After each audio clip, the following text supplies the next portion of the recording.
Time for Cleared for Takeoff, and he's going to talk about the Marines and the bird strike. So always up to date on interesting happenings in aviation. We give you Richard Kaplan. Thank you, Howie. Good evening to all my viewers out there.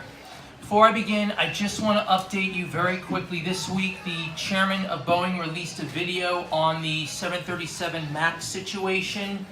It's starting to look like it will be around June or July when the MAXs will return to the skies once and for all.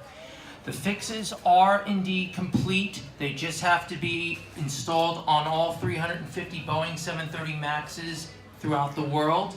Once they are installed and their appropriate agencies and administrations sign off on the fix and the FAA approves it, will these airplanes return to the sky?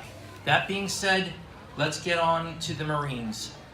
It is with a very heavy heart that I have to report that this past Saturday, 2 Marines were killed when their Bell AH-1Z attack helicopter, codenamed the Viper, crashed outside of Yuma, Arizona. Major Matthew M. Wigan, 34, of Ambler, Pennsylvania, assigned to Marine Aviation Weapons and Tactics Squadron 1, or MAWTS-1, and Captain Travis W. Brannon, 30, of Nashville, Tennessee, assigned to Marine Light Attack Helicopter Squadron HMLA 367 Marine Aircraft Group 24, 1st Marine Aircraft Wing, were killed.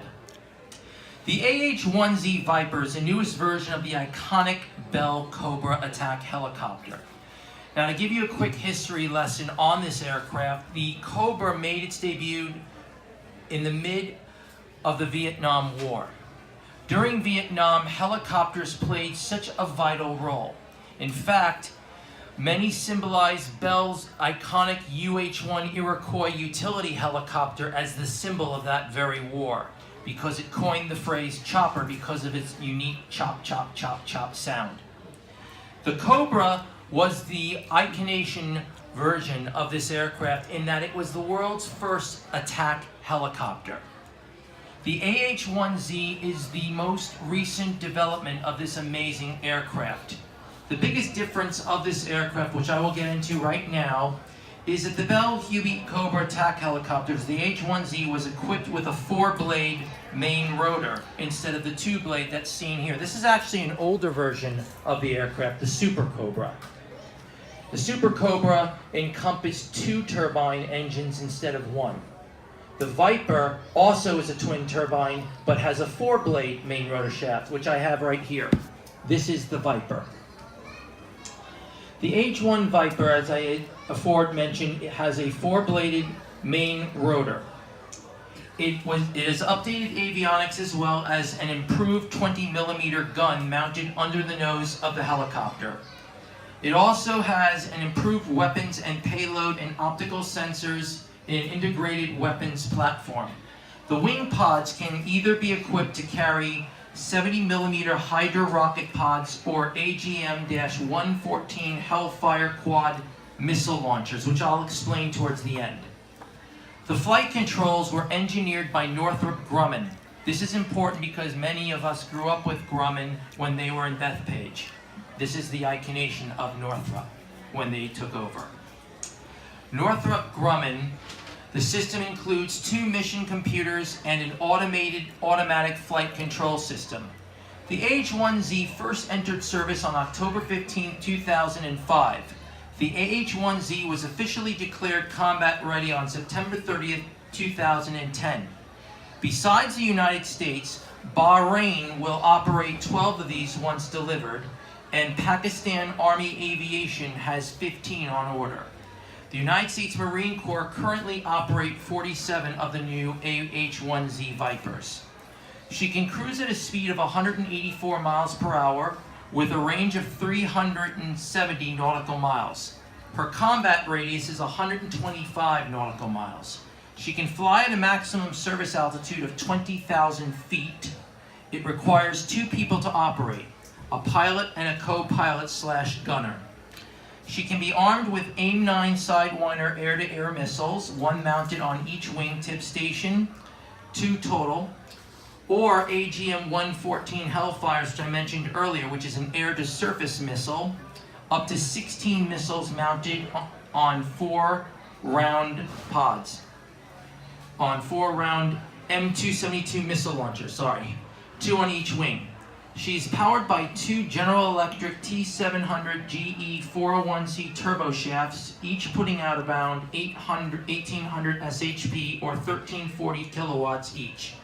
She also has a 4-blade tail rotor for improved maneuverability. Now, what makes this helicopter so important is, as many who follow helicopter aviation may know, the U.S. Army flies the AH-64 Apache. The Apache is legendary. It is considered the most prolific gunship ever built. In Europe, the British fly it. Many countries use it and swear by it. There was even a movie back in the 90s, I believe, called Firebirds, where the helicopter was profiled because of its unique capability. The Cobra is the Marine version of this aircraft. What sets it apart from the Apache is that the Cobra has skid landing gear instead of wheeled landing gear, and more important, the newest variant is extremely advanced. The latest version of the Apache is the longbow, which can be easily distinguished by a radome on the top of its main rotor. Now into a bird strike out of LaGuardia. A Boston-bound American Airlines Embraer 190 departed LaGuardia en route to Boston. Flight 2163 took off from LaGuardia Airport at 10:08 a.m. Sunday and landed safely 11 minutes later and taxied to the gate. The pilot reported striking a flock of geese. The flight had 99 passengers and a crew of 4. The passengers boarded a replacement aircraft that took off at 11:52 a.m. The jet was an Embraer 190, which was evaluated by maintenance staff. For those not familiar with the Embraer 190, it's a twin-engined, regular-tailed, 90-passenger regional jet built by Embraer of Brazil, which was recently acquired by Boeing Corp. The Embraer 190 is a true revolution in regional jet technology, for it was the first aircraft not to have a T-tail. Usually, most regional jets have the engines mounted on the side of the aircraft and a T-tail. This one has the engines traditionally mounted on the wings, like a 737. In addition, many airlines choose to fly this airplane because it's fuel efficient and it's very easy to handle. JetBlue operates it in their regional fleet. What worries me is this is not the first time that there has been a bird strike. Probably the most historic example of a bird strike was Cactus 1549, U.S. Airways Airbus A320, captained by Chelsea Sullenberger. A flock of geese got sucked into not one, but both of the engines of the Airbus A320, rendering the engines useless. The plane was essentially a glider. With no other options available, Chelsea Sullenberger landed the airplane in the Hudson River in what is called the Miracle on the Hudson. Just to give you an idea how complex a landing this was, I have been trying for years on a flight simulator to match this landing, and it's virtually impossible. The conditions are just too rare. Bird strikes need to be addressed by the Federal Aviation Administration and by our Port Authority of New York and New Jersey. At JFK, pedigree falcons are used to chase flocks away from runways. Falcons are known for being among the fastest birds in the world. In fact, in Japan, the Hayabusa was clocked at over 150 miles an hour in a dive, just to give you an idea how fast these birds are. They are also very fierce. A lot of geese and other species of birds fear them. Falcons can only do so much. Another suggestion that was made by someone in this very room earlier, alluded, why don't we put mesh on the engines? It's not a bad idea. The problem is the science of a jet engine requires air to be sucked in. The last thing that anyone would want to do is disrupt the flow of air into a jet engine. It would cause the plane to erratically perform and literally stall. Without the jet, it wouldn't fly. So the solution, in my opinion, is better radar. It's no secret that small birds unfortunately do not have an adequate radar signature, but Canada geese do. The United States Air Force in the early development of the B-1 bomber was plagued with a series of accidents where Canada geese were being sucked into the engines of the B-1, causing them to crash. The B-1 bomber is a very expensive aircraft, not that these aren't. The loss of life also was tragic. What we need to do is address the situation and solve it. I think the solution will lie in better radar and better training for this very type of situation. Not that pilots aren't trained. The training that pilots undergo today is rigorous, but bird strikes are becoming more prevalent. There are videos on YouTube that show birds being sucked into engines and just how violent and catastrophic the loss of an engine can actually be. Yes, twin-engine jets can survive and land safely on one engine. But in the example of Cactus 1549, we learned that if you lose both, you're out of luck. It is vital we address this.